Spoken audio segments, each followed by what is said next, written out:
Warahmatullahi wabarakatuh. Alhamdulillahirrabbilalamin.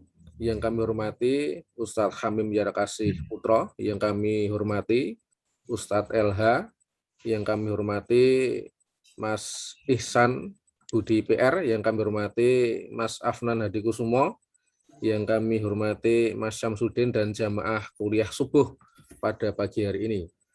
Alhamdulillah kita diberi kesehatan dan kesempatan sehingga bisa berkumpul di majelis yang mulia ini. Sebelumnya saya akan membacakan susunan acara kuliah subuh pada pagi hari ini. Yang pertama adalah pembukaan, yang kedua sambutan dari Ustadz Hamim Yarakasih Putro, yang ketiga pengantar dari Ustadz LH, selanjutnya nanti penyampaian materi dari dua narsum. Yang pertama nanti dari Mas Ihsan Budi PR, kurator Museum Muhammadiyah, nanti gongnya cucunya Ki Bagus Hadikusumo, karena pagi ini kita akan bahas beliau. Dan selanjutnya nanti tanya jawab dan diakhiri dengan penutup. Marilah kita mulai kuliah subuh pada pagi hari ini dengan membaca basmalah. Bismillahirrahmanirrahim. Acara selanjutnya sambutan dari Ustadz Hamim Yarakasih Putro. Waktu dan sempat kami haturkan. Monggo Ustadz.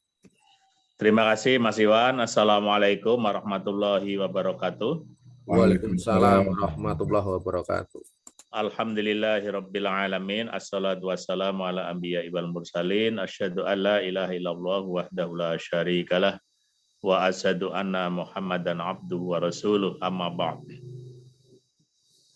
Terima kasih Mas Iwan, Pak Lukman Hakim, Mas Muhammad Ihsan, Mas Afnan Hadikusumo, dan Bapak-Bapak, Ibu-Ibu sekalian yang bisa hadir pada pagi ini. Alhamdulillah kita juga Pak Syamsuddin ya, yang khususnya yang penanggung jawab acara ini. Alhamdulillah pada pagi ini kita bisa melaksanakan kegiatan rutin kita untuk mengkaji kontribusi ataupun keteladanan yang akan kita ambil dari para pendiri Republik yang kita cintai ini. Sebagaimana tadi disampaikan, untuk khusus pada Rabu pagi ini, kita akan melihat perjuangan dari putra Kauman Yogyakarta, Ki Bagus Hadikusumo, yang merupakan salah satu anggota BPUPK dari Yogyakarta ya pada waktu itu, dan mudah-mudahan akan banyak menginspirasi kepada para generasi penerus termasuk kita sekalian. Dan kita tidak keliru karena nanti yang akan menyampaikan sumbangan pemikiran beliau adalah juga ada dari keluarga langsung Mas Afnan, kemudian dari pemerhati Muhammadiyah Mas Ihsan, kemudian juga ya kalau kita melihat ada ahli sejarah yang berjalan Mas Lukman itu ya, yang kajian-kajiannya selalu up to date, dan saya kira ada sesuatu yang selalu baru, dan ini saya kira juga menjadi inspirasi bagi kita sekalian supaya kita sebagai generasi penerus juga memahami tentang sejarah perjuangan bangsa Indonesia sehingga kita tidak akan mudah dibelok-belokkan oleh kondisi yang penuh dengan ketidakpastian dan penuh dengan ujian sebagaimana sekarang ini. Selamat untuk menikmati kita kuliah subuh kita pada pagi ini. Mudah-mudahan akan sangat menginspirasi dan memberikan penambahan wawasan dan juga kejuangan kita untuk mempertahankan negara kita yang kita cintai ini. Terima kasih. Assalamualaikum warahmatullahi wabarakatuh. Waalaikumsalam warahmatullahi wabarakatuh. Selanjutnya pengantar dari Ustadz kita, Ustadz sejarawan kita, Ustadz Lukman Hakim, atau kita sapa dengan akrab Ustadz LH. Kepada Ustadz LH, waktu dan tempat kami haturkan, monggo. Bismillahirrahmanirrahim. Assalamualaikum warahmatullahi wabarakatuh. Waalaikumsalam warahmatullahi wabarakatuh. Alhamdulillahirabbil alamin, wassalatu wassalamu ala asyrofil anbiya'i wal mursalin wa ala alihi wa sahbihi ajmain, amma ba'du. Jamaah subuh rahimakumullah. Alhamdulillah kita bisa bertemu lagi, dan untuk membicarakan Ki Bagus ini mudah-mudahan Mas Afnan bisa hadir ini. Karena kami dulu bersama Pak AM Fatwa itu menjadi panitia pengusul, ditunjuk oleh PP Muhammadiyah. Menjadi panitia pengusul gelar pahlawan nasional untuk Ki Bagus, untuk Pak Mr. Kasman Siwodobejo dan Pak Kahar Muzakir. Alhamdulillah ketiga-tiganya berhasil. Ya walaupun memerlukan waktu lama dan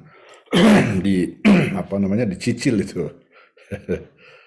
Jadi dan Pak dengan takdir Allah Pak AM Fatwa ketua panitia yang sangat bersemangat tidak sempat menyaksikan itu. Ya, tidak sempat menyaksikan karena beliau wafat tahun 2017. Jadi semua yang diusung oleh Pak AM Fatwa itu, Pak Syafruddin Prawira Negara tahun 2011, lalu 3 tokoh ini ditambah Pak Air Baswedan. Ya. Alhamdulillah semua berhasil. Cuma ini problemnya ini Mas Iwan, Mas Hamim, saya berulang-ulang menyampaikan ini, saya kok merasa kehilangan betul wafatnya Pak Fatwa ini. Nggak ada lagi tokoh yang seperti beliau itu, yang bersemangat dan berani mendobrak gitu. Ini saya sudah nggak tahu karena pandemi ya, saya sudah beberapa kali usulkan supaya kita ketemu. Kan misalnya ada tokoh-tokoh yang lain yang belum, misalnya Pak Sukiman Wiryasanjoyo, Ibu Sunario Mangunpuspito, Ibu Hajinah Mawardi, Ibu Munjia. Ya. Kemarin muncul lagi Ki Hasan Basri. Tapi kalau ini cuma dibahas-bahas saja nggak selesai. Nah Ki Bagus ini menarik ya. Beliau ini berpidato di Badan BPUPK itu tanggal 31 Mei 1945. Jadi sehari sebelum Bung Karno. Bung Karno dalam pidato 1 Juni itu menyebut nama Ki Bagus itu tidak kurang dari 10 kali itu. Itu menunjukkan pertama bahwa memang Ki Bagus pidato. Jadi bukan kolawakila itu betul-betul pidato. Buktinya Bung Karno 1 Juni itu berulang kali menyebut nama Ki Bagus. Yang kedua menurut saya ini nggak bisa enggak, pidato Ki Bagus itu menarik perhatian Bung Karno. Nah, tapi anehnya tadi sampai terbit risalah persidangan tahun yang diterbitkan oleh Seknet sampai edisi 95 yang saya punya, pidato Ki Bagus belum masuk. Padahal di Jogja tahun 79 saya sudah dapat buku itu dari Pak Jarnawi Hadikusumo. Artinya kan kalau Sekretariat Negara itu ya tim penulisnya mau agak bersusah payah sedikit aja, kan bisa menghubungi Pak Jarnawi, bisa menghubungi keluarganya, meminta sebelum, kan itu edisi pertama tahun 92 saya kira. Nah itu aneh, itu sesuatu yang aneh. Nah, Ki Bagus ini saya kira akan dicatat sejarah sebagai orang yang memikul beban sangat berat di pundaknya itu. Ya, kan kita tahu ada proses itu, ada proses antara 29 Mei sampai 1 Juni, kemudian reses. Di tengah reses itu Bung Karno mengambil inisiatif membentuk Panitia 9. Lahirlah 22 Juni itu. Piagam Jakarta, kemudian Piagam Jakarta dibawa ke rapat besar. Istilahnya memang itu, rapat besar BPUPK. Mulai 13 sampai 16 Juli tahun 45. Nah di situ Ki Bagus ya, menolak kalimat bagi pemeluk-pemeluknya. pada sila pertama. Jadi Ki Bagus tuh maunya ketuhanan dengan kewajiban melaksanakan syariat Islam, titik. Tidak perlu bagi pemeluk-pemeluknya. Nah, ini perbedaannya dengan Latu Harhari. Latu Harhari itu meminta 7 anak kalimat itu dihapus semuanya. Nah, akhirnya kan sudah berdebat keras itu kan disetujui. Rumusan panitia 9 itu disetujui. Tiba-tiba oleh PPKI pada rapat pertama 18 Agustus itu dipersoalkan lagi oleh Bung Hatta yang konon menerima pesan dari Opsir Kaigun. Nah, itu yang harus dicek benar nggak ada Opsir Kaigun menemui Bung Hatta pada tanggal 17 Agustus sore hari itu. Sumber lain mengatakan tidak ada. Nishijima yang disebut-sebut oleh Bung Hatta menelpon Bung Hatta itu mengatakan sesudah proklamasi 17 Agustus tidak ada lagi orang Jepang termasuk Nishijima yang berkomunikasi dengan Soekarno dan Hatta. Jadi siapa yang datang? Nah, menurut satu sumber yang datang itu 3 mahasiswa sekolah tinggi kedokteran. Nah, Bung Hatta yang terobsesi oleh persatuan apa segala macam itu tanpa cek and recheck menyimpulkan ini pesan dari sana. Padahal nggak ada. Tapi beban itu kemudian dipikul oleh Ki Bagus pada tanggal 18 Agustus. Beliau sendirian. Ki Wahid Hasyim, menurut Pak Prawoto, beberapa sumber lain belum hadir. Dan itu bisa dimaklumi karena menurut maklumat pemerintah Jepang ketika membentuk panitia persiapan kemerdekaan, panitia persiapan kemerdekaan itu ya harus sudah berkumpul pada tanggal 18 Agustus. Kumpul. Lalu harus memulai persidangan pertamanya tanggal 19 Agustus. Jadi wajar kalau Ki Wahid Hasyim belum datang. Karena kalau beliau berangkat tanggal 18 ya waktu itu belum secepat sekarang kereta. Mungkin 18 siang begitu berangkat, 19 pagi sudah sampai ke Jakarta. Profesor Yusir mengatakan beliau pernah mewawancarai Nyonya Wahid Hasyim. Nyonya Wahid Hasyim mengatakan ya suaminya memang tanggal 18 masih di Jombang. Nah, itu ditekan Ki Bagus. Bung Hatta meyakinkan Ki Bagus tidak berhasil. Dia meminta tolong kepada Teguh Muhammad Hasan juga nggak berhasil. Akhirnya dimintalah Pak Kasman. Orang yang baru pagi itu diangkat menjadi anggota panitia persiapan.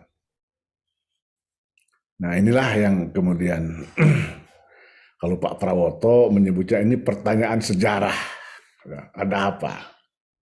Kok tiba-tiba Bung Hatta mendesak ini?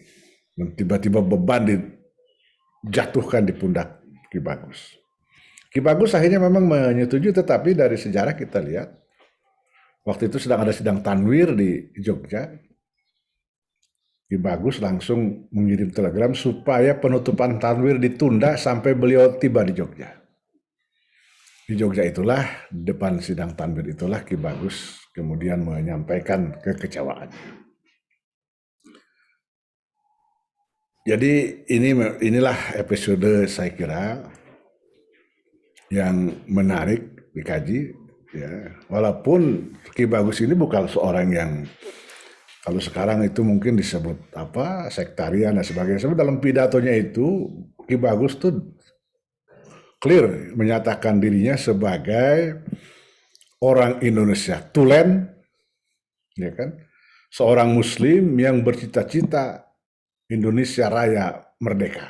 Itu kan sangat kuat itu, bahasa itu kuat sekali, itu keluar dari hati itu.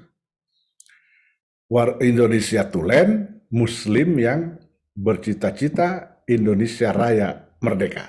Nah itu. Saya kira itu Mas Iwan sebagai pengantar saja ini, karena nanti ada pakarnya. supaya nggak melampaui pengantar. Terima kasih. Assalamualaikum warahmatullahi wabarakatuh. Waalaikumsalam warahmatullahi wabarakatuh. Terima kasih Ustadz LH untuk pengantarnya berkaitan dengan kisah Ki Bagus Hadikusumo. Selanjutnya ada dua narsum nanti yang akan menyampaikan Ki Bagus Hadikusumo. Yang pertama Mas Ihsan, saya panggil panggilan akrabnya Kurator Museum Muhammadiyah. Yang kedua nanti Mas Afnan Hadikusumo. Nah, yang pertama kepada Mas Ihsan, monggo, waktu dan tempat kami aturkan. Kepada jamaah kuliah subuh yang ingin bertanya nanti bisa, yang pertama bisa chat, nulis, atau nanti langsung ketika di sesi diskusi. Monggo Marisan. Ya, suara saya terakses? Sudah. Ya, terima kasih Kang Iwan. Terima kasih Bapak Ibu semuanya. Assalamualaikum warahmatullahi wabarakatuh. Waalaikumsalam warahmatullahi wabarakatuh.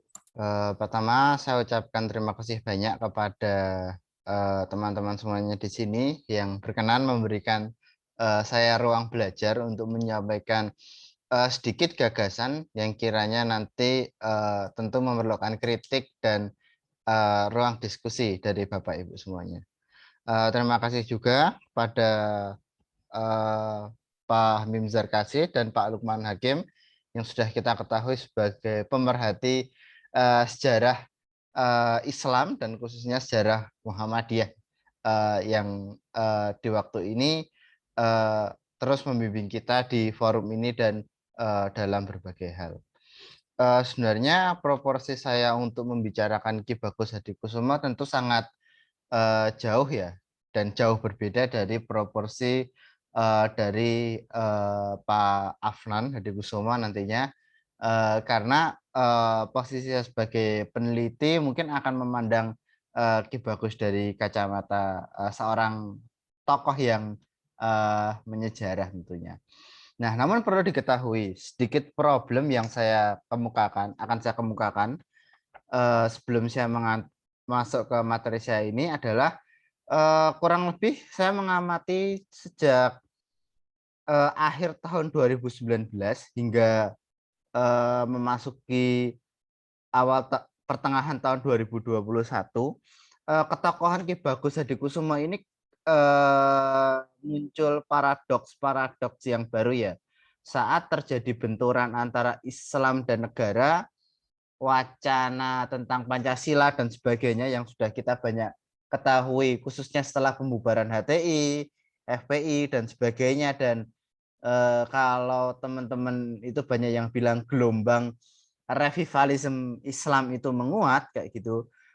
Ki Bagus Hadikusumo sebagai tokoh yang kalau kita orang Muhammadiyah sendiri sudah kenal biasa, tiba-tiba booming kayak gitu. Saya kemarin dengan teman-teman yang cukup pakar ya di bidang IT itu membuat sedikit grafik ya tentang pencarian kata Ki Bagus Hadikusumo di trafficnya Google kayak gitu. Nah, tahun 2015 hingga tahun 2019 awal traffic tentang Ki Bagus Hadikusumo itu termasuk landai ya, tidak lebih dari 100.000 pencarian kayak gitu. Namun mulai isu tentang benturan Islam dan negara itu menguat di pertengahan tahun 2019, tiba-tiba traffic atau pencarian di Google tentang Ki Bagus Hadikusumo ini meningkat tajam kayak gitu. Banyak orang yang ingin mengetahui siapa Ki Bagus Hadikusumo ini, dan sekaligus mohon maaf, cara orang meminjam tokoh Ki Bagus Hadikusumo ini jadi unik kayak gitu loh. Banyak yang terkadang mengkaitkan beliau dengan negara Islam secara berlebihan kayak gitu. Banyak juga yang nanti mengeliminasi beliau dari ketokohan sejarah, padahal kita ketahui Bapak Ibu di sini termasuk Ustadz Lukman Hakim sendiri turut memperjuangkan beliau sebagai pahlawan nasional. Tentu posisi beliau sebagai pahlawan nasional merupakan bukti partisipasi kebangsaan ya gitu. Sebuah berita yang cukup viral meskipun tidak terlalu benar dikeluarkan oleh beberapa teman-teman ex organisasi lain yang menilai kalau Ki Bagus Hadikusumo ini merupakan salah seorang Muslim yang dicitrakan inklusif terhadap pandangan politiknya. Padahal kalau kita merujuk kepada sumber-sumber sejarah, kita akan melihat Ki Bagus Hadikusumo itu sebagai tokoh yang kompleks kayak gitu loh. Tidak hanya posisinya sebagai seorang Islam yang dimana Ki Bagus Hadikusumo hanya disorot sepanjang peristiwa sidang BPUPKI. Padahal Ki Bagus Hadikusumo sendiri telah berkiprah baik di Muhammadiyah maupun di kebangsaan maupun setelahnya itu jauh sebelum masa BPUPKI dan setelah BPUPKI beliau tetap berjuang. Nah, izin presentasi kawan-kawan di sini semuanya. Sudah terakses, Mas? Sudah. Nah, kenapa saya mengambil tema keabadian Ki Bagus Hadikusumo dalam naskah dan arsip kayak gitu? Karena dalam hasanah naskah dan arsip ini kita akan menemukan sosok Ki Bagus dengan lebih kompleks. Tidak hanya sebagai sosok yang memperjuangkan Islam di masa BPUPKI, namun rentang waktunya yang terekam hampir di semua arsip-arsip kebangsaan dapat kita jadikan referensi dan refleksi untuk memahami ketokohan beliau. Tentu dalam hal ini saya akan memberikan peta arsip atau peta wawasan hasanahnya saja, bukan membedah satu persatu.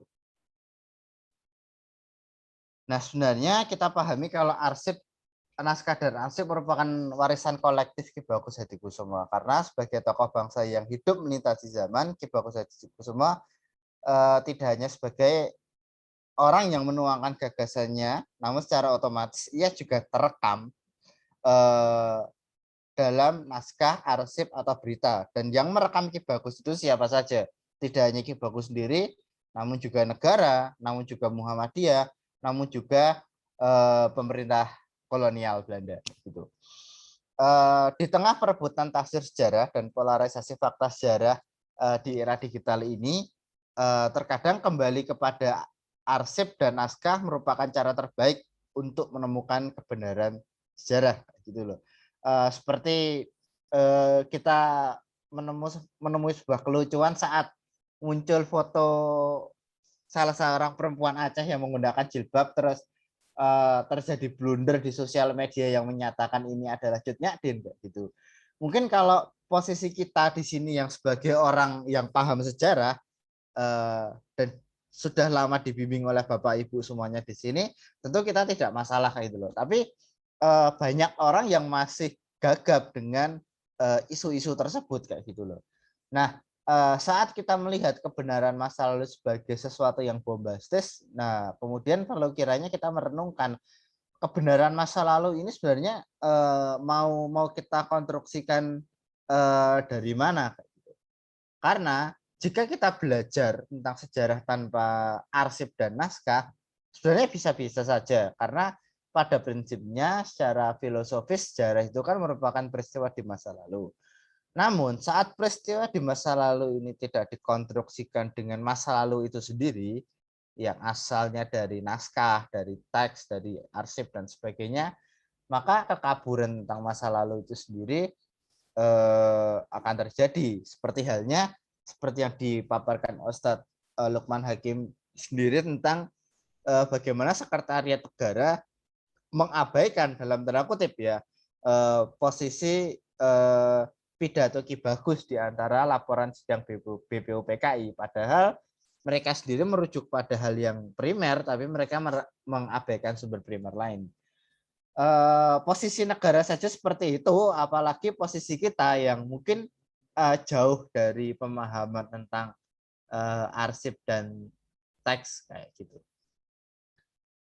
Sebenarnya kalau kita sedikit petakan, menemukan Ki Bagus Hadikusumo dalam naskah dan arsip itu dapat kita temukan dalam empat aspek ya, mohon maaf tipe. Yang pertama karya Ki Bagus sendiri yang cukup banyak, kemudian dokumen Muhammadiyah, dokumen kolonial dan dokumen negara. Nah, untuk mengenal Ki Bagus dalam tataran yang fundamental, tentu kita tidak dapat melepaskan dari dasar karya-karya beliau ya, yang dimana karya beliau ini sayangnya sangat susah diakses karena masih terbatas di perpustakaan-perpustakaan yang menyimpan karya sejarah seperti di Perpustakaan Nasional, Perpustakaan Muhammadiyah Corner UMY, dan berbagai tempat lainnya yang masih terbatas. Padahal sepanjang hidup beliau setidaknya dapat kita temukan 6 karya yang umum diketahui, meskipun ada beberapa karya lain yang belum cukup banyak kita ketahui. 6 diantaranya adalah Risalah Katresnan Jati, terbit tahun 1930-an, 34 kalau saya perkirakan dari naskah yang ditemukan. Terus Pustaka Hadi, Pustaka Islam, Pustaka Ihsan, dan Islam sebagai Dasar Negara, yang itu merupakan pidato beliau di BPUPKI, dan Pusaka Imam. Kalau kita petakan sebenarnya genre dari karya Ki Bagus Hadikusumo sendiri terbagi menjadi 2 ya. Yang pertama genre yang dia tulis pada masa kolonial dan wacananya seputar Islam kebanyakan kuat dengan nafas akhlak tasawuf, seperti Risalah Katresnan Jati dan Pustaka Hadi. Dan kedua adalah karya yang bersifat ideologi politik seperti karyanya tentang Islam sebagai dasar negara dan akhlak pemimpin. Pandangan tasawuf Ki Bagus Hadikusumo sendiri pernah coba saya bandingkan dengan beberapa tafsir Al-Qur'an yang yang beliau kutip. Kalau saya menemukan ternyata Ki Bagus Hadikusumo ini dalam beberapa karyanya termasuk yang Serat Katresnan Jati ini, pengutipannya terhadap karya-karya tafsir Islam modern seperti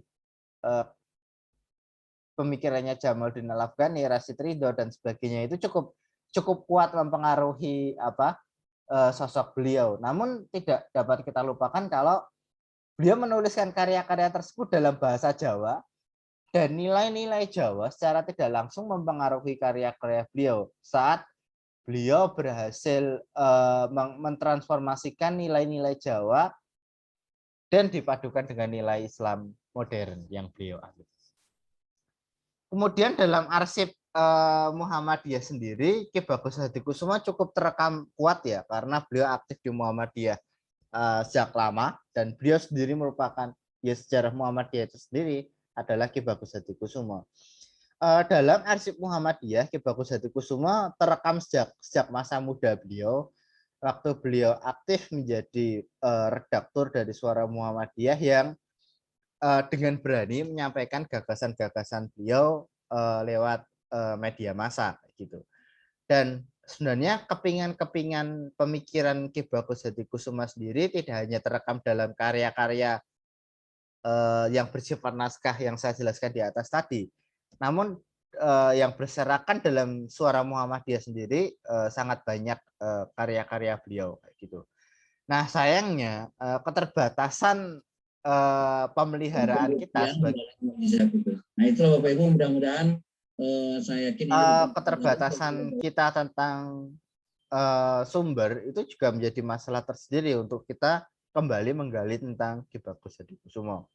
Apalagi umat Islam yang katanya suka sejarah, katanya memperhatikan sejarah ini cukup rendah perhatiannya terhadap arsip dan teks ya, termasuk bahkan di warga Muhammadiyah sendiri pemeliharaan tentang arsip dan teks-teks lama yang di situ mengandung banyak nilai itu sangat minim kayak gitu.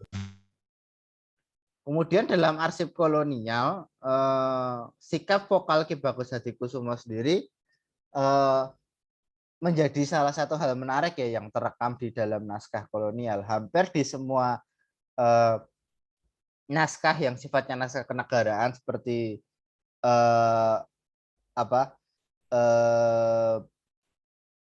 arsipnya MVO, Memori Van Overgave, Memori Serah Terima Jabatan Gubernur Jenderal itu di Yogyakarta itu banyak merekam tentang sepak terjang Ki Bagus. Dan uniknya arsip-arsip dari Belanda tentang Ki Bagus Hadikusumo sendiri cukup memberikan kita khasanah yang luas ya, baik Ki Bagus Hadikusumo di masa kolonial maupun di masa transisi. Seperti foto yang saya paparkan di atas merupakan foto saat beliau mengunjungi Jepang, itu masih terpantau oleh pemerintah kolonial gitu. Belum lagi dalam pemberitaan berita-berita kolonial setelah tahun 45, Ki Bagus Hadikusumo sendiri menjadi tokoh yang diperhitungkan dalam pemerintah kolonial menilai kalau bangsa Indonesia ini akan benar-benar merdeka dan memiliki sebuah konsep kenegaraan yang mandiri kayak gitu. Nah, kalau kita nilai dalam khasanah kearsipan, sebenarnya Ki Bagus Hadikusumo lebih cukup terawat di dalam arsip kolonial daripada di dalam arsip bangsa Indonesia, karena perawatan arsip kolonial yang bagus ya menjadikannya mudah terakses gitu. Itu menjadikan kita kembali ke fakta sebelumnya, di saat kita sangat susah menemukan cerita tentang Ki Bagus dari khasanah kita sendiri, karena perawatan kita tentang sejarah itu sendiri tidak dimulai dari perawatan ingatan masa lalu itu. Kemudian, nah ini dalam arsip Republik Indonesia seperti yang dikritik oleh Pak Ustadz Lukman Hakim sendiri, dalam risalah sidang BPUPKI sendiri, yang harusnya ini menjadi jantung dari pemikiran Ki Bagus pada masa kelahiran Republik ini justru tidak ditemukan. Namun dalam notulensi, coba waktu saya baca kembali, itu sebenarnya cukup menjawab ya, saat Ki Bagus Hadikusumo coba mendialogkan antara kedudukan Islam dan negara yang selama ini banyak diimajinasikan terlalu kanan atau banyak diimajinasikan terlalu ekstrim kayak gitu. Ternyata proses lobby dan negosiasi untuk Ki Bagus Hadikusumo menerima dasar negara ini bukan merupakan proses yang instan dan juga bukan merupakan proses yang terlalu problematis juga kayak gitu. Hal ini terekam di dalam arsip-arsip tersebut gitu. Tentu kiranya memandang sebuah tokoh untuk kembali kita merujuk kepada khasanah arsipnya bukan merupakan hal yang mudah ya, karena benda-benda tersebut, koleksi-koleksi tersebut tentunya sulit kita akses dan sangat terbatas. Namun di masa depan kiranya kita akan lebih baik mempelajari tokoh-tokoh tersebut dari khasanah khasanah orisinil dari pemikiran beliau maupun rekaman-rekaman beliau, agar kebenaran sejarah yang kita miliki tidak simpang siur kayak gitu. Di sini sudah banyak teman-teman yang berjuang untuk memperhatikan arsip tersebut secara mandiri. Seperti yang saya ketahui sendiri, yaitu Mas Iwan Setiawan ini merupakan kolektor arsip dan naskah-naskah lama juga. Nah, mungkin dari nasib dan naskah-naskah lama yang tersimpan di berbagai tokoh ini sudah waktunya kita gali lagi. Saat kita mempertanyakan bentuk Islam dan negara, sudah waktunya kita gali lagi tentang isi pidato Ki Bagus kayak gitu loh. Saat kita menanyakan tentang bagaimana Islam dan Jawa itu dapat bertemu, sudah waktunya kita gali lagi tentang pemikiran-pemikiran Ki Bagus yang ia tuliskan dalam bahasa Jawa. Terima kasih kiranya Bapak Ibu semuanya. Meskipun apa yang saya sampaikan ini sangat terbatas dan masih bersifat seruan kalau saya rasa, dan penyelamatan kepada naskah-naskah itu, sekiranya saya mohon maaf jika banyak kesalahan, kurang lebihnya mohon maaf. Wassalamualaikum warahmatullahi wabarakatuh. Agar mohon bimbingannya nanti Bapak Ibu dan Pak Afnan agar melengkapi. Terima kasih. Nggih, matur nuwun Mas Ihsan untuk paparannya berkaitan dengan Ki Bagus Hadikusumo, salah satu anak dari Bani Hasyim ya. Jadinya Ki Bagus itu anaknya Lurah Hasyim yang anaknya itu jadi semua, jadi tokoh maksudnya.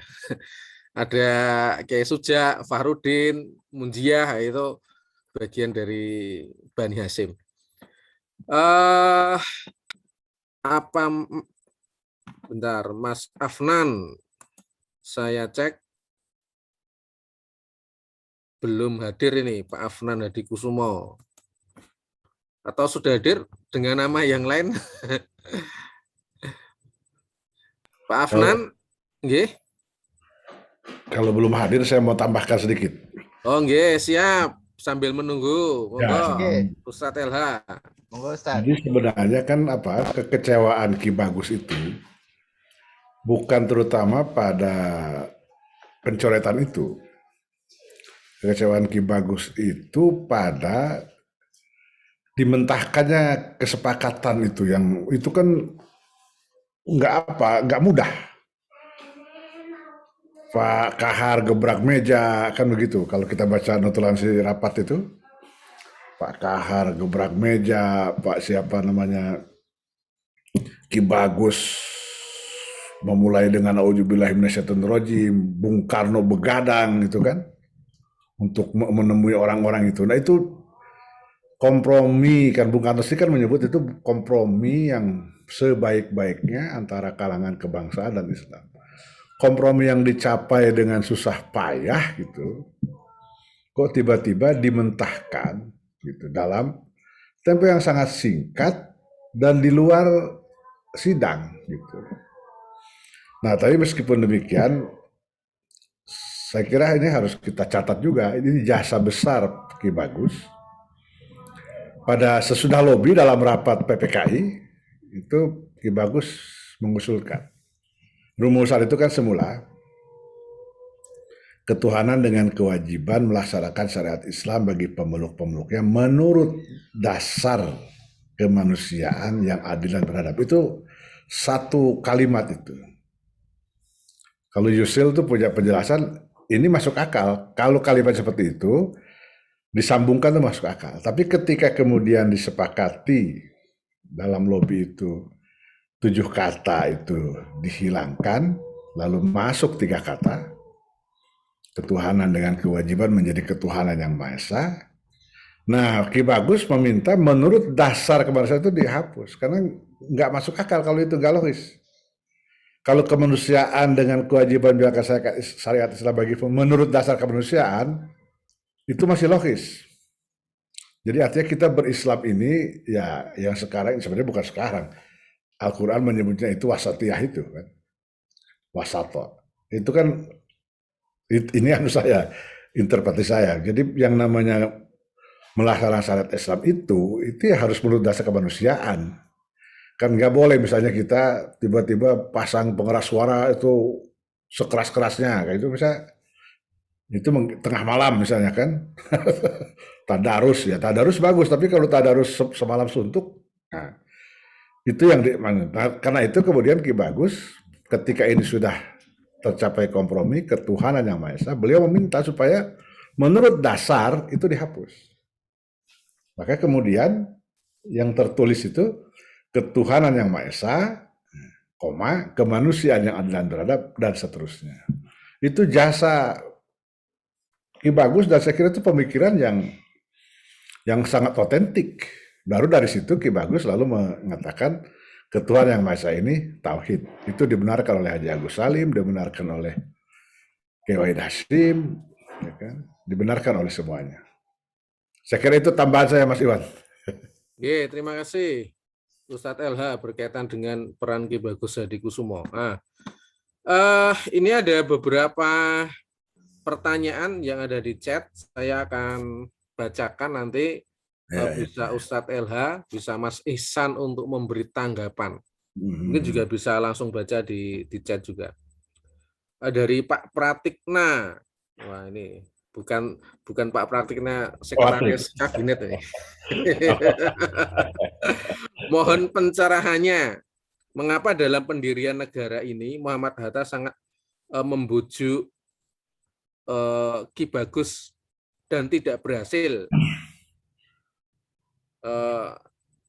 Dan dalam pendirian negara ini juga sedikit disebutkan. Artinya mungkin pertanyaannya kalau saya tafsirkan, mengapa Bung Hatta tidak berkaitan dengan kisah yang awal tadi disampaikan oleh Ustadz LH, tidak berhasil membujuk Ki Bagus. Nah, tapi mungkin ini nanti bisa diluruskan. Dan dalam pendirian negara ini juga artinya mungkin kisah ini tidak banyak disebutkan. Mungkin mulai dari kisah Bung Hatta ditemui oleh opsir dari Jepang yang kata Ustadz LH tidak konon ada observasi. sejarahnya, konon dan sebagainya. Tapi menurut saya itu ada sejarawan Muslim juga yang berkaitan dengan peranan Hatta ini katanya juga agak ragu berkaitan dengan pembelaannya terhadap Islam. Nah, ini menarik ini. Saya pernah baca dari salah satu sejarawan, katanya lebih lebih berperan Soekarno daripada Hatta berkaitan dengan urusan membela Islam. Mungkin nanti juga ada yang bisa menjelaskan ini. Populer Hatta. Yang kedua, ini juga pertanyaan kepada Ustadz LH, juga Manisan juga boleh. Mohon ditegaskan lagi penyebutan nama dan kutipan Ki Bagus Hadikusumo dalam pidato Bung Karno, termasuk peran beliau dalam perumusan Piagam Jakarta dan finalisasi pembukaan UUD 45 dalam sidang BPUPKI pada saat Syekh Hasyim Asy'ari kembali ke Jombang dan Kiai, wah ini kalau Kiai Ahmad Dahlan nggak mungkin itu karena udah meninggal itu. 45. Ini selanjutnya dari Mujiman MJ, mungkin sambil nanti di chat aja bertiga bisa membaca.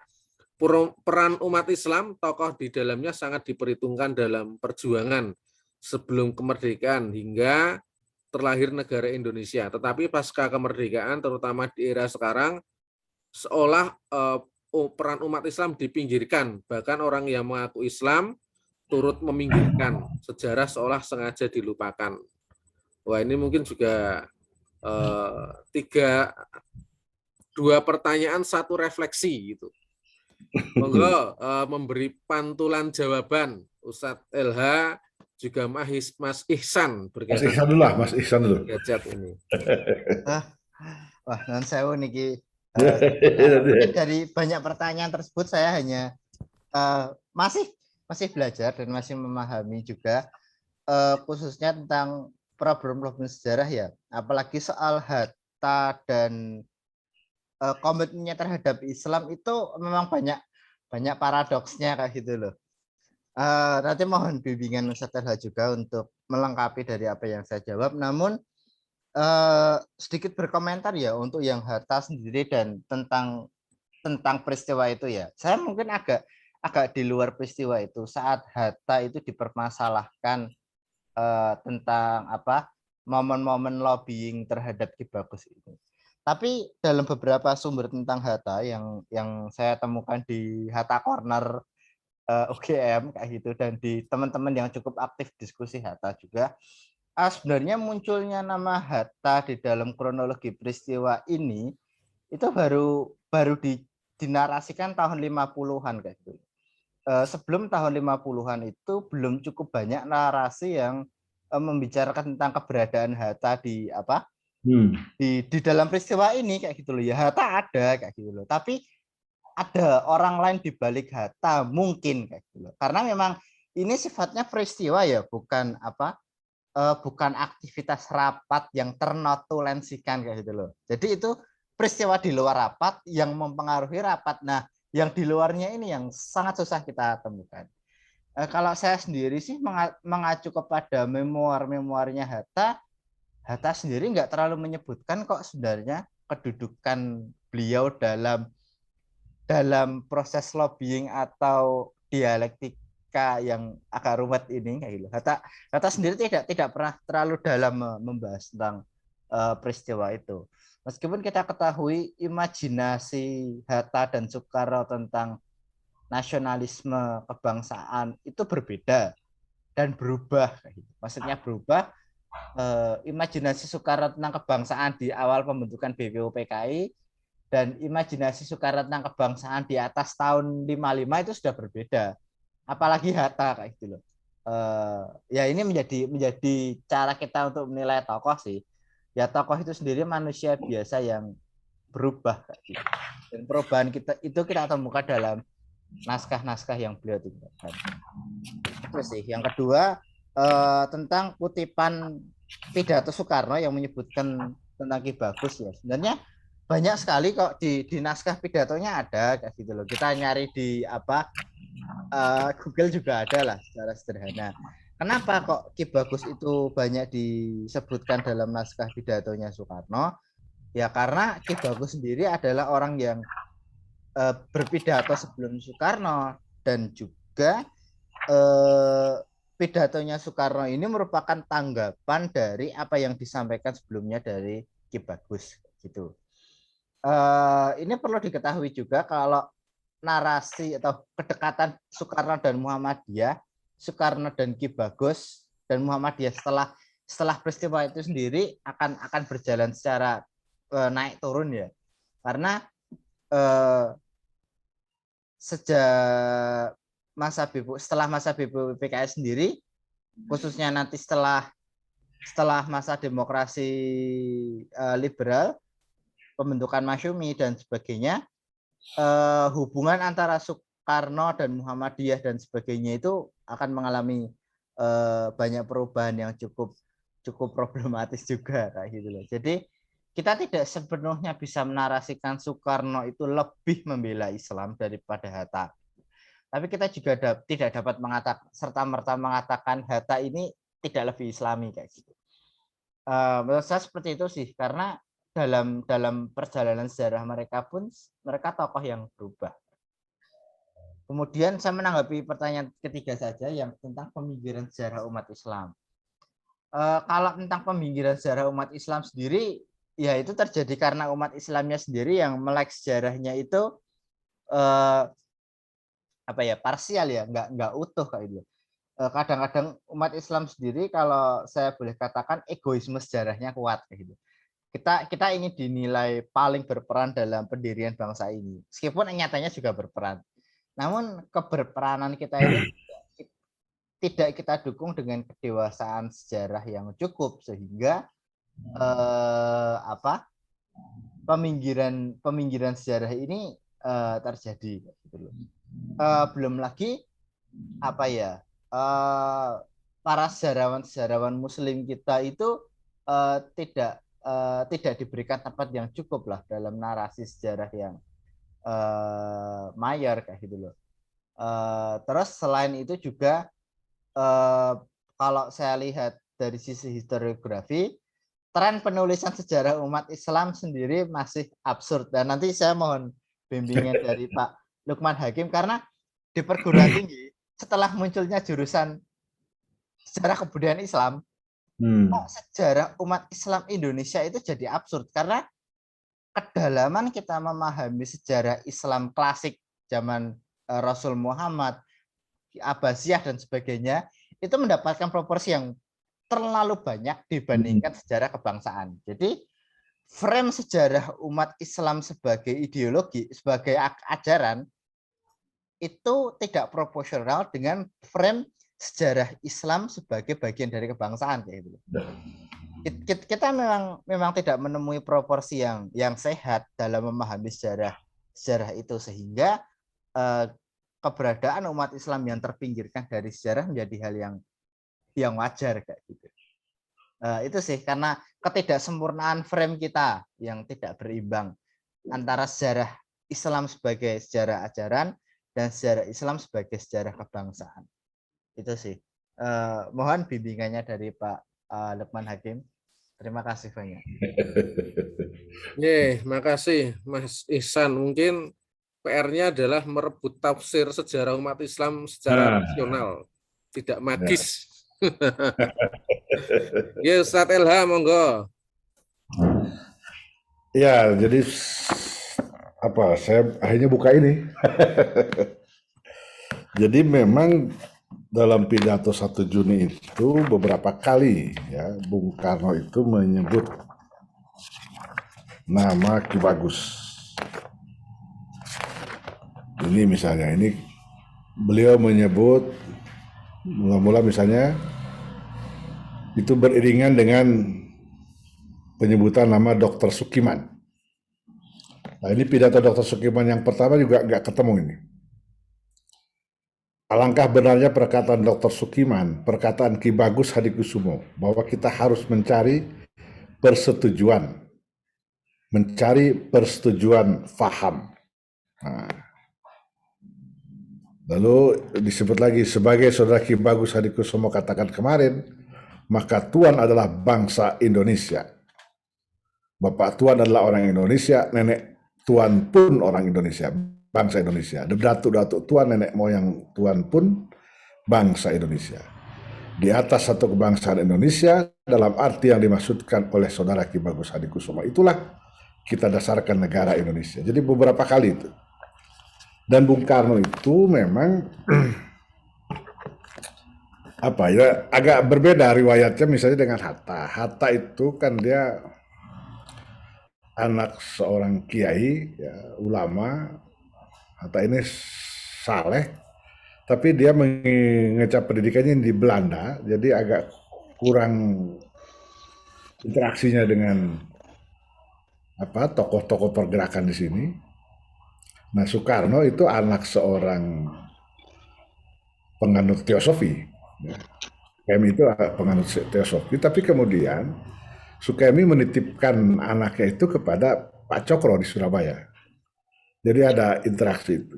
Kalau kita perhatikan misalnya sampai tahun 23, itu Bung Karno menjadi pembela gigih Cokroaminoto. Ketika rapat umum Sarekat Islam di Sukabumi bulan Maret tahun 23, Haji Misbah itu menyerang Cokroaminoto secara personal, itu Bung Karno yang waktu itu baru usia 22 tahun itu naik ke podium. Dia dia kritik itu Haji Misbah. Kata Bung Karno, nggak fair mengkritik orang yang tidak hadir di forum ini. Nah, akhirnya Haji Misbah minta maaf. Jadi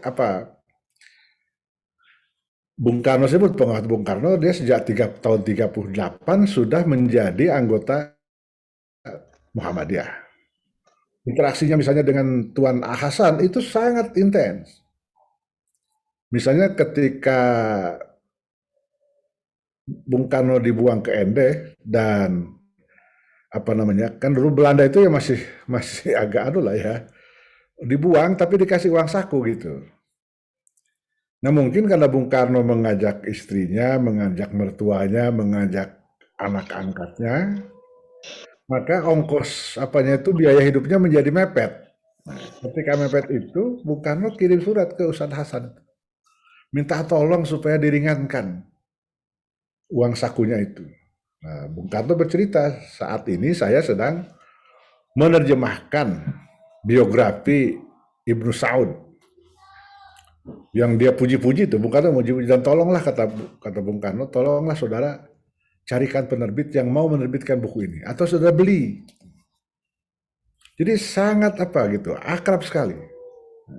Sehingga dari ini kalau kita lihat misalnya pidato Bung Karno 1 Juni itu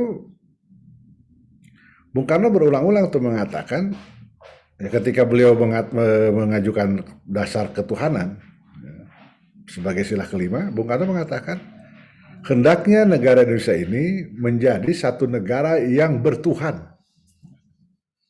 Jadi jelas itunya, jelas. Atau misalnya pernyataan Bung Karno dalam 1 Juni itu juga, kalau katanya negara kita ini benar-benar negara yang kebanyakan penduduknya beragama Islam, ayo, kalau di parlemen itu ada 100 anggota, ambil itu 60, 70, 80, 90% oleh orang Islam. Kalau orang Islam di parlemen ada 70%, 80%, 90%, maka semua peraturan perundang-undangan yang keluar dari parlemen itu akan sesuai dengan ajaran Islam. Itu misalnya. Jadi, nah sebaliknya Bung Hatta ini naskahnya baru ditemukan oleh AB Kusuma, itu Bung Hatta ingin memisahkan urusan agama dengan urusan negara. Jadi begini kata Bung Hatta, di bagian akhirnya itu Bung Hatta mengatakan, kalau kita sekarang hendak menyusun negara Indonesia di kemudian hari, hendaknya kita insaf akan apa yang kita kerjakan dan mengerti akan pedoman yang kita pakai. Kita tidak akan mendirikan negara dengan dasar perpisahan antara agama dan negara. Melainkan kita akan mendirikan negara modern di atas dasar perpisahan antara urusan agama dengan urusan negara. Jadi urusannya yang dipisahkan. Kalau urusan agama juga dipegang oleh negara, maka agama menjadi perkakas negara. Dan dengan itu hilang sifatnya yang murni.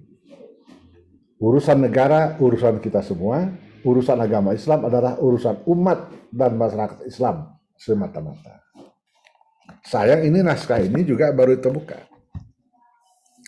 Saya tidak tahu kemudian nanti sesudah di awal Orde Baru, ini apa yang terjadi pada pemikiran Bung Hatta. Bung Hatta menggagas pembentukan Partai Demokrasi Islam Indonesia.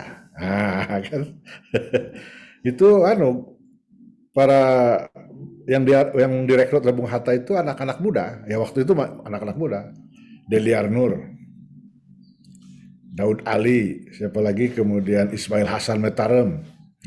Sayang kemudian gagasan yang bagus ini tidak direstui oleh pemerintah Orde Baru. Itu di biografi Bung Hatta, di biografi politik Bung Hatta yang ditulis oleh Deliar Nur itu ada itu anggaran dasar Partai Demokrasi Islam Indonesia. Nah, Bung Hatta dengan Bung Karno dengan Ki Bagus itu sangat hormat. Satu ketika misalnya ketika Bung Karno ingin minta pendapat Muhammadiyah tentang penyelesaian pemberontakan itu batalion berapa yang di Jawa Tengah itu. Ya. Bung Karno mengundang PP Muhammadiyah. Ki Bagus datang. Begitu melihat Ki Bagus itu Bung Karno langsung agak setengah berlari langsung dipeluknya. Ah ini guru saya. Dan Ki Bagus menghadapi presiden itu santai sekali. Ini ditulis oleh Buya Hamka tahun ketika Ki Bagus wafat, Buya Hamka menulis ini di majalah Hikmah. Kata Buya Hamka, giliran Ki Bagus bicara, Ki Bagus mengangkat kakinya. Jadi duduk bersila di kursi itu, di kursi empuk di depan presiden itu duduk bersila, dibuka kopiahnya, baru bicara. Kata Ki Bagus, kekuatan bangsa Indonesia ini terletak pada tauhidnya umat Islam. Kalau tauhidnya umat Islam melemah, maka kekuatan bangsa Indonesia ini juga akan melemah. Itu saya kira Mas Iwan, tambah saya. Mudah-mudahan Mas Afnan sudah hadir ini. Nggih, Ustadz LH, saya cek belum ada. Nggih. Kepada jamaah kuliah subuh yang ingin bertanya langsung, monggo dipersilahkan. Tadi Pak Hamim menyampaikan ada Pak Suharyono yang ingin bertanya, monggo Bapak. Assalamualaikum warahmatullahi wabarakatuh. Waalaikumsalam warahmatullahi wabarakatuh. Saya mohon izin tidak buka kamera ini. Saya ada di Balikpapan. Mohon perkenalkan, saya Suharyono S. Hadin Ingrat, CEO Inspirasi Merah Putih Indonesia. Alhamdulillah. Saya sangat bersyukur dan diberi kesempatan di acara pengajian yang mulia ini. Ada beberapa hal yang mungkin saya tanyakan. Yang pertama, bahwa sejarah memang di dalam perkembangannya itu akan didominasi atau akan dikooptasi kalau bahasa yang begitu kasarnya itu oleh kekuasaan, sehingga akan terjadi degradasi maupun disrupsi terhadap eksistensi konten-kontennya. Maka dari itu harus dijaga dengan benar. Lah ini memang dari proses perjalanan 76 tahun ini banyak yang istilahnya yang ada dikaburkan dan lain-lain untuk kepentingan penguasa dalam hal ini. Itu yang pertama. Yang kedua, kaitan dengan nilai-nilai sejarah ini, terutama berkaitan dengan nilai-nilai Pancasila, itu setelah euforia 1998 reformasi, itu ternyata aktualisasinya itu kalau dibilang ya tidak ada sama sekali, karena di Undang-Undang Sistem Pendidikan Nasional pun tentang ajaran Pancasila itu tidak disampaikan atau tidak diajarkan kepada siswa-siswanya dari tingkat dasar maupun sampai ke perguruan tinggi. Ini juga menjadi catatan penting. Nah, terus ke depannya akan menjadi apa kalau dengan kondisi demikian akan terjadi tarik-menarik ideologi oleh orang-orang yang yang punya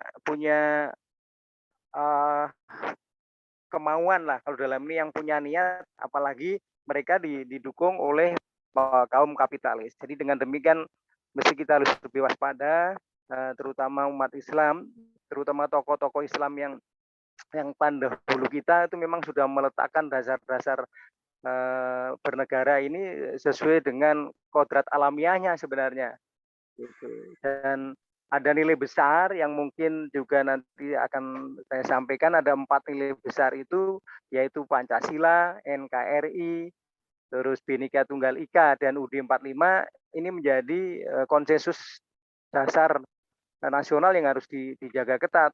Kalau tidak, ya kita sendiri bisa menyaksikan kondisi-kondisi bangsa akhir-akhir ini, kondisi diletak strategis, namun demikian ancaman rong-rongan dari luar maupun dari dalam, terutama kapitalis, menjadi persoalan yang tidak mudah. Jadi pertanyaannya adalah bagaimana kita umat Islam itu membuat sejarah baru untuk masa kini maupun masa depan dengan berkiblat pada histori yang dicapai oleh para tokoh Islam sebelumnya.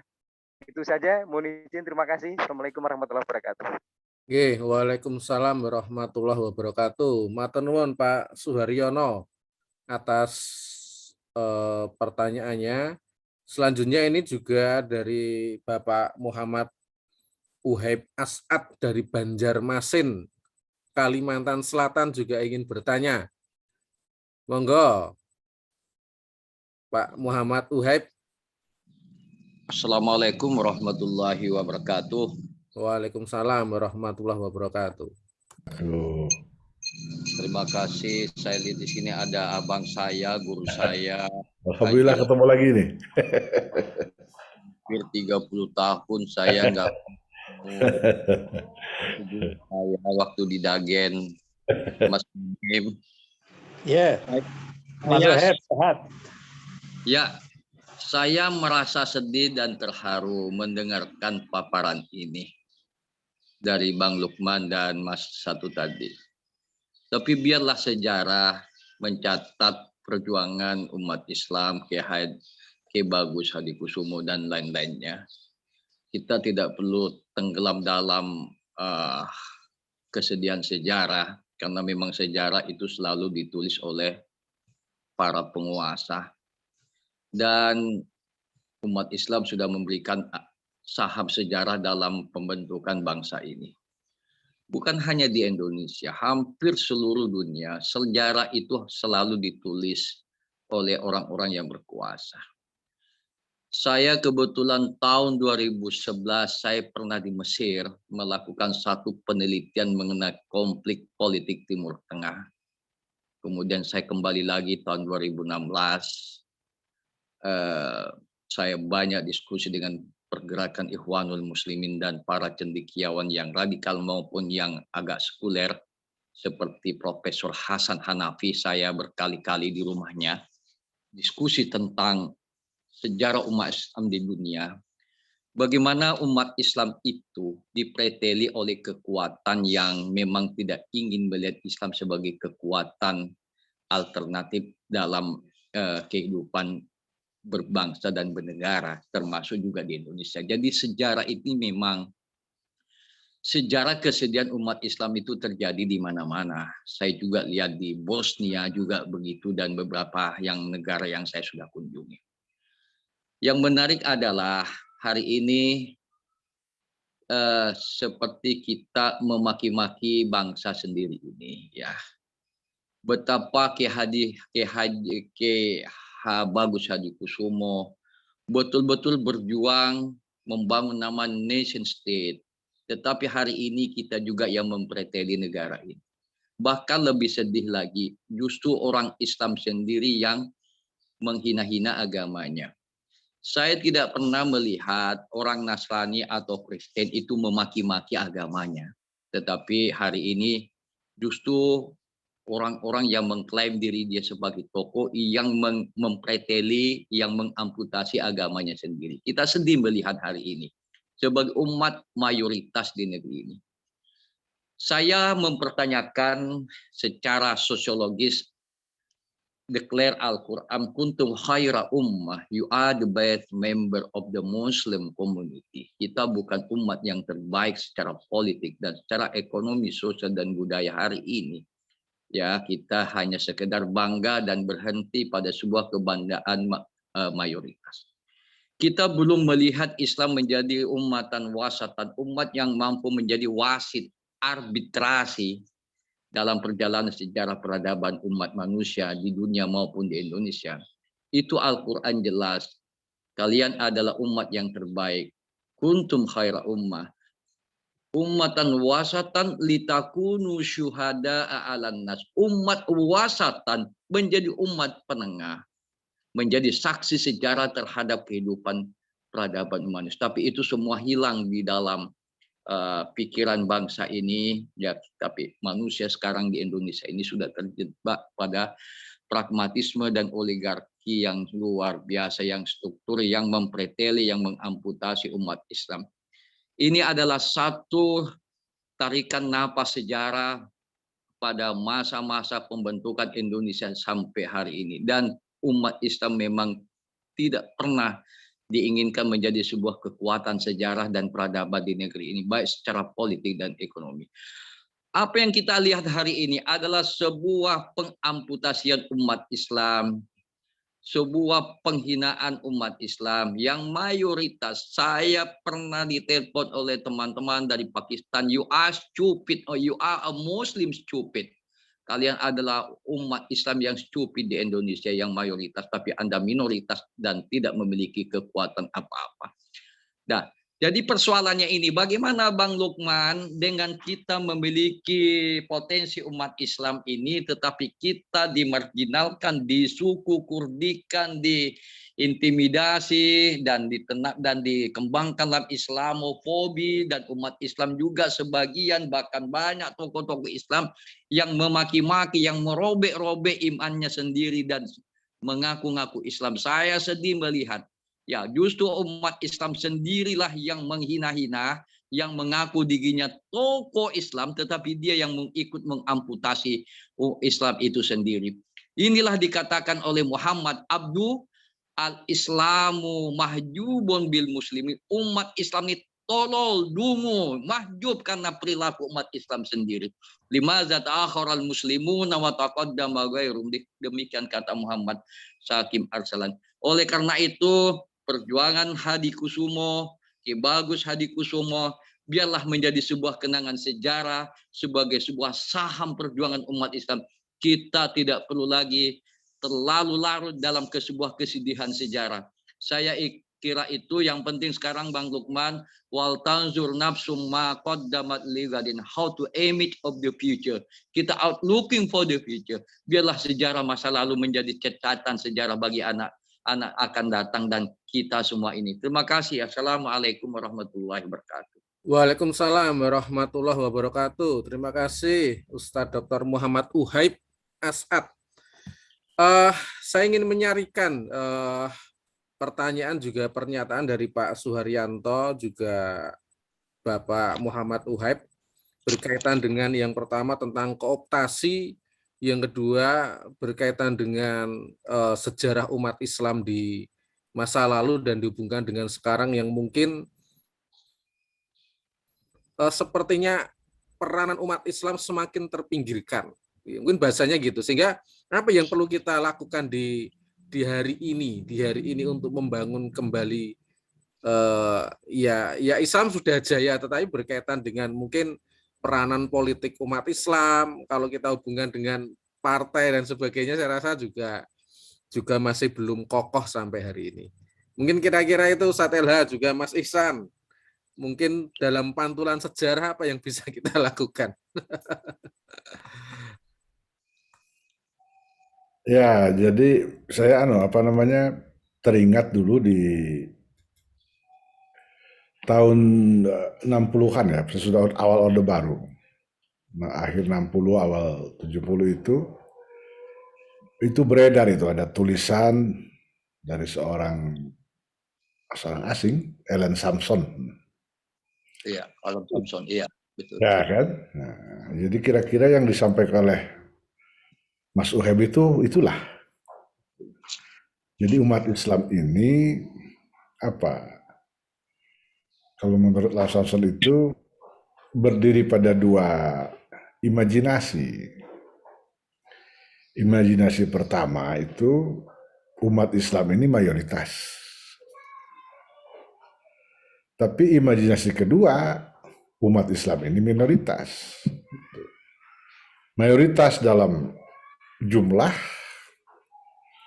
tapi minoritas ya mungkin dalam akses politik, dalam akses ekonomi, dan sebagainya. Nah itu menurut saya itu bukan problem baru, itu Ellen Sampson itu tahun 60, saya baca itu pertengahan tahun 70-an, itu terjemahannya kan kemudian dimuat di majalah Asyasah Solo yang diterbitkan oleh Rusli DMB. Jadi kondisi itu ternyata sesudah berapa tahun ini nggak banyak bergeser, tetap aja seperti itu umat Islam ini. Umat Islam itu tetap seperti itu. Secara selalu merasa secara politik tertindas, begitu itu loh. Nah, apakah ini benar atau enggak? Menurut saya ya, kita tanya apakah Muhammadiyah merasa tertindas, misalnya begitu. Apakah Muhammadiyah itu lebih suka di zaman kolonial atau sekarang gitu loh? Itu artinya itu kan enggak, ini perlu refleksi juga saya kira. Mungkin ya kalau saya akhirnya kalau untuk soal ini saya selalu merujuk kepada tulisan Muhammad Natsir tahun 50. Beliau menulis itu judulnya Revolusi Indonesia. Tapi beliau mengatakan di situ kita harus syukuri Republik ini. Mensyukuri itu artinya menyadari bahwa negara kita ini punya kelebihan tapi banyak sekali kekurangannya. Dengan segala cacat, dengan segala kekurangannya, Republik Indonesia ini milik kita. Itu kita harus syukuri. Nah, dan kata Pak Nasir tidak perlu kita mempertentangkan antara identitas kita sebagai Muslim dengan identitas kita sebagai warga negara. Itu kalimat yang selalu saya hafal betul itu. Kata Pak Nasir, kita dapat menjadi Muslim yang taat, yang dengan riang gembira menyanyikan Indonesia tanah airku. Nah problemnya sekarang memang ada orang-orang yang berusaha itu memisahkan itu. Di HMI Mas Amin nggak tahu apakah masih sekarang gitu, masih dijadikan bahan nggak pada training HMI. Itu kan dulu ada tafsir tujuan. Ya kan, dalam salah satu tafsir tujuan itu mengatakan begini. Bagi kader HMI tidak ada pertentangan antara identitas dirinya sebagai Muslim dan sebagai warga negara.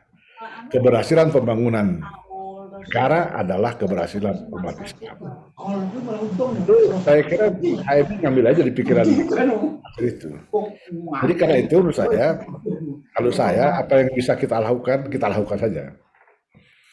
Misalnya yang bisa nulis, tulislah. Ya. lama-lama itu akan dibaca juga.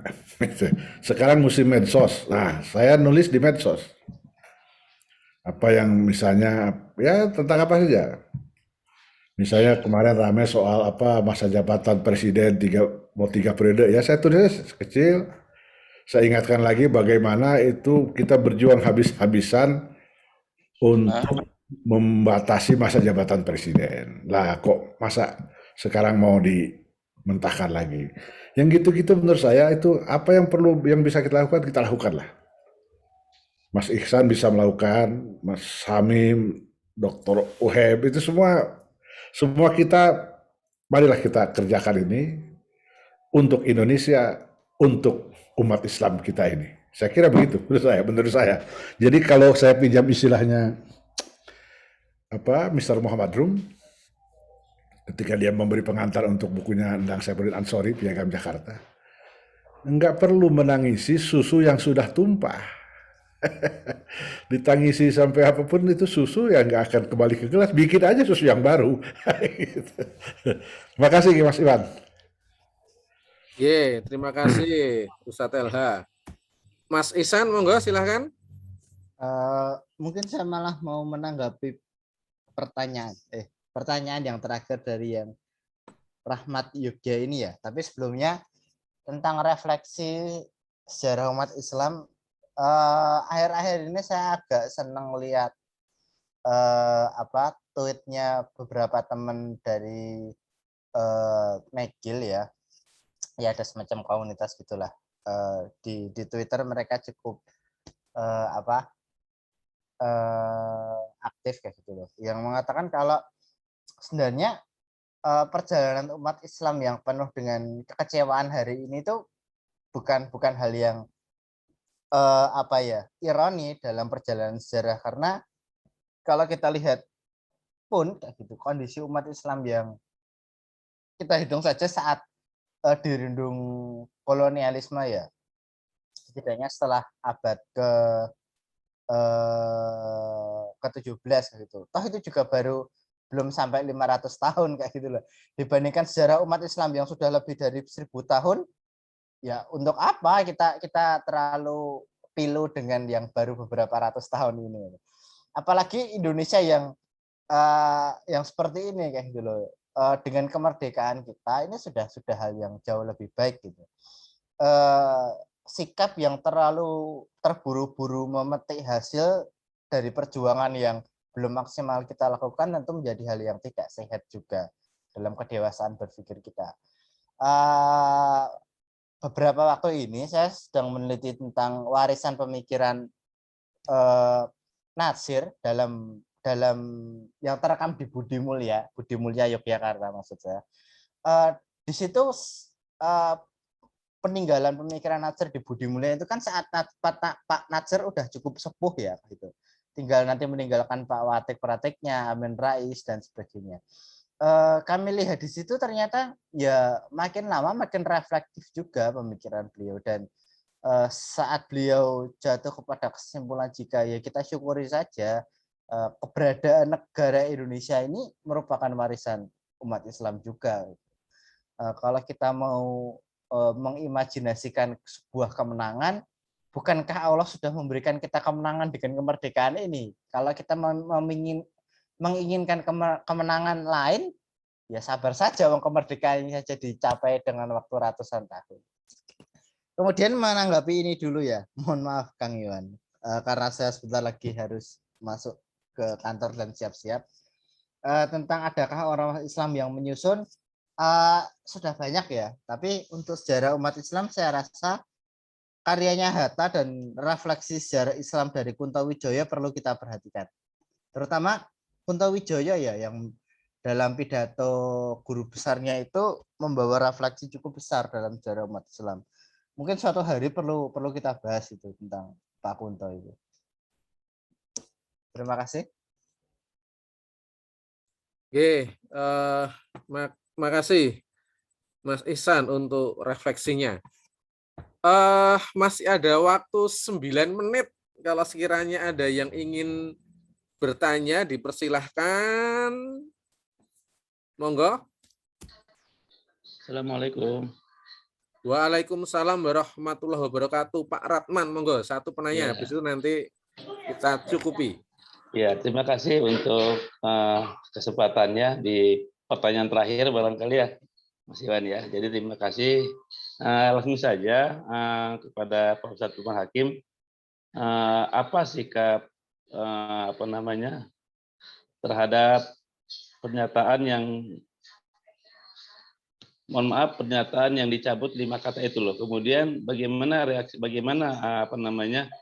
hubungannya dengan perkembangan Muhammadiyah pada masa itu, Pak. Itu aja sebenarnya. 5 kata di Piagam Jakarta ya. Terima kasih, Pak Iwan. Terima kasih. Ini ada satu lagi yang ingin bertanya dari Florence Nitya. Monggo satu, nggak apa-apa. Silahkan.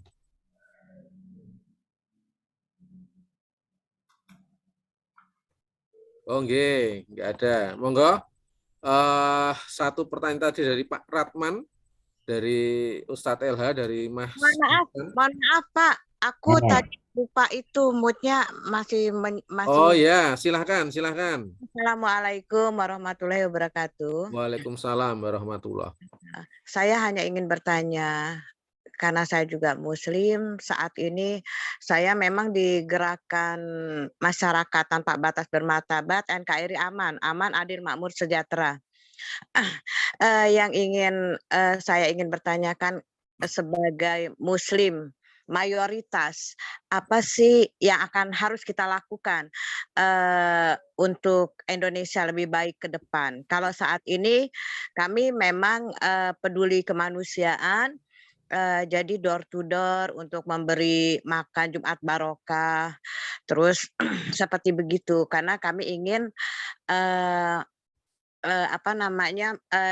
ingin kalau kita itu memang masih ada persatuan dengan mendatangi orang-orang yang kurang beruntung untuk mencapai kesatuan, untuk mencapai keadilan. Insya Allah bisa seperti itu, dan saya juga ingin semua dapat berbuat kanan kiri depan belakang untuk kita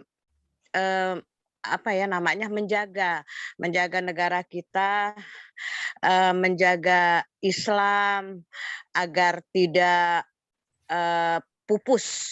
Kalau saya lihat sekarang kayaknya udah bingung gitu kan, apalagi dengan COVID gitu kan, kayaknya kok kita kayak nggak percaya sama Allah gitu loh. Sampai 2 tahun kita jaga jarak, sampai apa-apa pusing juga hampir 2 tahun. Demikian Pak, wassalamualaikum warahmatullahi wabarakatuh. Waalaikumsalam warahmatullahi Mas Iwan, wabarakatuh. sebentar hanya tambahan sedikit mengenai perubahan-perubahan jadwal ataupun hari-hari besar Islam yang telah dirubah oleh pemerintah. Bagaimana pandangan Ustadz? Itu terima kasih. Terima kasih. Ada 3 penanya, tapi mohon bisa dijawab 1 menit, 1 menit, biar kita disiplin untuk penutupannya. Monggo Pak Matur nuwun. Besok kita lanjutkan untuk pertanyaan kepada Ustadz LH juga Mas Ihsan, dipersilahkan. Ya, assalamualaikum. Pak, saya mau bertanya juga. Monggo Mas Ustadz Ihsan LH. Oke. Monggo, Ustadz Lukman Hakim saja. Assalamualaikum. Ya. Pak, saya mau bertanya juga. Besok Pak. Besok kita lanjutkan. Monggo Ustadz LH. Jadi menurut saya kan tadi bahwa yang membuat Pak Ki Bagus kecewa itu karena kesepakatan yang dicapai dengan susah payah itu kemudian dimentahkan. Nah, tetapi terhadap hasil kompromi itu, kalau kita lihat peristiwa berikutnya, ya Ki Bagus sudah nggak ada persoalan lagi. Karena kemudian kan Ki Bagus mengoreksi itu, menurut dasar itu minta dihapus. Itu selesai.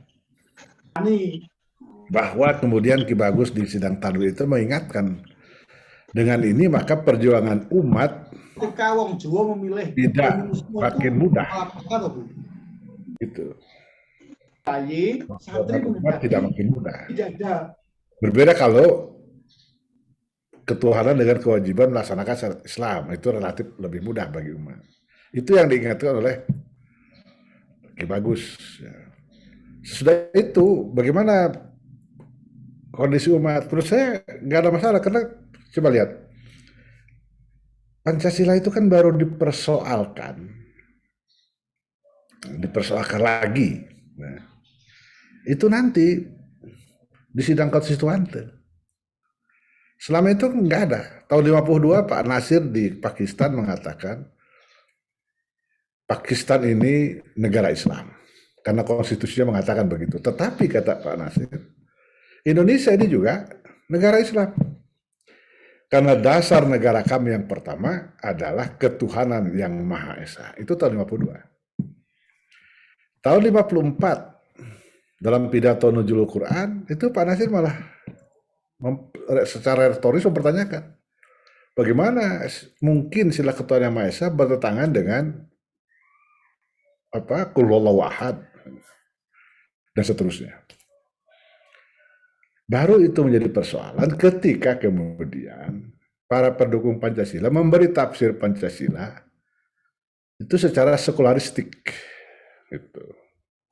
Misalnya Sultan Taklid Ali Sabana itu mengatakan, ini Sultan Taklid Ali Sabana ini pendukung Pancasila. Dia mengatakan Pancasila itu satu dasar negara yang berderai-derai. Gitu. Lalu Mr. Suwiryo, Ketua PNI, misalnya mengatakan nggak penting susunannya seperti apa, yang penting Pancasila. Bagi Ustaz Abdul Ghani, Pancasila itu intinya adalah kebangsaan. Nah, kalangan Islam ingin Pancasila itu bukan seperti itu. Pancasila itu ketuhanan yang Maha Esa itulah sebagai point of reference. Nah, itu ketemu dengan pendapat Arnold Mononutu. Jadi problemnya sebenarnya di situ. Problemnya bukan soal Pancasilanya, tetapi soal tafsir terhadap Pancasila. Dan itu terus yang terjadi hari ini juga kan itu. Orang memberi tafsir seolah-olah Pancasila itu sekuler. Tidak. Jelas sekali pasal 29 itu negara berdasar atas ketuhanan yang Maha Esa. Bagaimana bisa sekuler? Kata Bung Hatta, Pancasila itu terdiri atas dua fundament. Fundamen moral dan fundamen politik. Ketuhanan yang Maha Esa itu fundamen moral yang menyinari fundamen politik 4 sila lainnya. Jadi secara umum itu Mas Iwan jawaban saya. Jadi marilah kita, kalau saya, mari tetap optimis. Sekali lagi bahwa ada kekurangan, bahwa ada ujian di saat ini, itulah hidup kita. Ya kan kata Allah, apa enak aja kamu mengaku muslim terus masuk surga padahal belum diuji. Ini ujian yang kita hadapi. Mari kita semua berbuat yang terbaik untuk Republik ini, untuk Islam kita. Terima kasih Mas Iwan, mudah-mudahan ada manfaatnya nih. Terima kasih Ustadz LH. Waktu sudah menunjukkan hampir pukul 7 sehingga tidak elok kiranya bila kami lanjutkan untuk kajian ini. Maaf kami Mas mengucapkan Iwan, terima kasih kepada Pak Iwan. Nggih? Mas Afnan sudah gabung, coba kalau bisa memberikan barang 5 menit. Oh gitu. Mana Mas Afnan? Nggih, Pak Afnan, selamat pagi. Monggo. Assalamualaikum Mas Afnan. Terima kasih. Sebelumnya Assalamualaikum warahmatullahi wabarakatuh. Waalaikumsalam warahmatullahi wabarakatuh. Saya mohon maaf sekali itu karena terlambat ya. Sebelumnya yang saya hormati para pembicara, para peserta, kemudian moderatornya Mas Iwan, saya mohon maaf sekali karena kemarin itu acaranya 3 tempat. Satu mengantarkan PP Muhammadiyah, yang kedua ke Imogiri, yang ketiga ke Bambang Lipuro, kemudian malam itu masih menemui saudara kita yang bermasalah gitu loh, jadi TSK jadi teler sekarang itu. Tadi pagi habis subuhan ketiduran karena capek. Tapi intinya begini, saya menyambut baik gitu apa yang diselenggarakan oleh Mas Iwan, Pak Hamim ya. Memang unik ya, Ki Bagus Hadikusumo itu unik karena beliau itu kan penganut Yuhud. Yuhud itu menghindari keduniaan, tetapi bukan berarti tidak berpikir ke dunia enggak. Cuman setiap langkah, setiap hidupnya itu hanya ditujukan kepada Allah Subhanahu wa taala. Nah, itu sikap hidup beliau. Nah, mungkin hikmah dari kami ya, dari keluarga besar, cucu-cucu gitu, cucu Ki Bagus, anak-anaknya itu, bahwa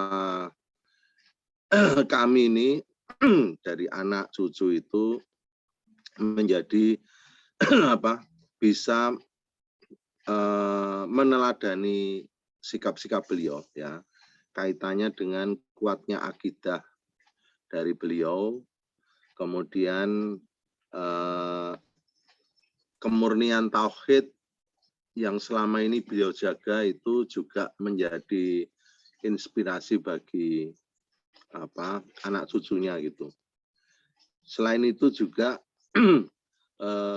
beliau telah banyak melahirkan pemikiran-pemikiran yang bijak, sehingga dari anak dan cucunya itu ada beberapa yang menjadi penulis, kemudian juga menjadi guru yang pada dasarnya ya arahnya ke sana, memberikan pelajaran kepada bangsa. Yang jadi politisi juga ada gitu. Ki Bagus itu melahirkan politisi ya, ada Pak Jarnawi, itu Pak D saya. Kemudian saya dan sepupu saya ada satu. Beliau di DPRD Provinsi DIY. Nah, tetapi yaitu tadi. Jadi ketika menjabat sesuatu gitu, itu maka yang harus menjadi pegangannya adalah kembali ke akhlak Rasulullah ya, dan harus bisa memegang prinsip yang tidak mudah dipengaruhi orang gitu, kemudian juga harus menjaga budi pekerti, kemudian akhlak ya. Beliau melalui bapak saya pernah diberitahu bahwa menjaga akhlak itu harus seperti akhlaknya Rasulullah, karena hadisnya jelas ya, innamal bu'istu li utamimal makarimal akhlak. Aku diutus di atas bumi ini dalam rangka menyempurnakan akhlak manusia. Dan yang terakhir, jika para pemimpin ini bisa menjaga akhlaknya, budi pekertinya, kemudian bisa menjaga amanahnya gitu, insya Allah pemimpin itu akan menciptakan suasana pemerintahan dan menciptakan masyarakat yang sejahtera serta bermanfaat bagi semesta alam ini. Ini yang cerita bapak saya. Jadi memang sangat ideal ya, tetapi ya agak sulit, tapi perlu diperjuangkan. Dan mudah-mudahan ke depan ini insya Allah adalah pemimpin yang seperti itu. Nah, saya kira itu yang beberapa hal yang mungkin kami ya dari anak dan cucu itu meneladani beliau selama ini. Jadi banyak mungkin yang kaget itu ya, itu lagi bagus jadi pejabat gini kok numpak motor gitu, atau naik sepeda itu ada itu ya. Ya tapi ya memang begitu, citaannya seperti itu gitu ya. Nah, jadi jangan jarang yang bermewah-mewah. Itu saya kira dari saya. Terima kasih karena jam sudah menunjukkan jam 7. Assalamualaikum warahmatullahi wabarakatuh. Waalaikumsalam warahmatullahi wabarakatuh. Matur nuwun Pak Afnan. Setelah tadi bicara berkaitan dengan lontaran pemikiran, berkaitan dengan percik pemenungan, diakhiri dengan refleksi dari cucunya Ki Bagus Hadi Kusuma. Saya rasa kalau melihat Ki Bagus Hadikusumo itu seperti melihat Pak Afnan berkaitan dengan urusan kesederhanaan. Saya rasa ya refleksinya ada pada anak cucu beliau. Terima kasih karena juga waktu juga sudah jam 7. Matur nuwun semuanya Ustadz LH, Mas Ihsan, Pak Afnan Hadikusumo, juga jamaah kuliah subuh untuk kajian pada pagi hari ini. Matur nuwun semuanya. Mohon maaf juga yang chat ada yang tidak saya baca karena juga banyak yang ingin bertanya dan ternyata juga sangat menarik tema berkaitan dengan Ki Bagus Hadikusumo ini. Kita akhiri untuk kuliah subuh pagi hari ini dengan baca hamdalah. Alhamdulillahirrabbilalamin. Wassalamualaikum warahmatullahi wabarakatuh. Waalaikumsalam warahmatullahi wabarakatuh. Mas Afnan sehat, Mas Afnan. Terima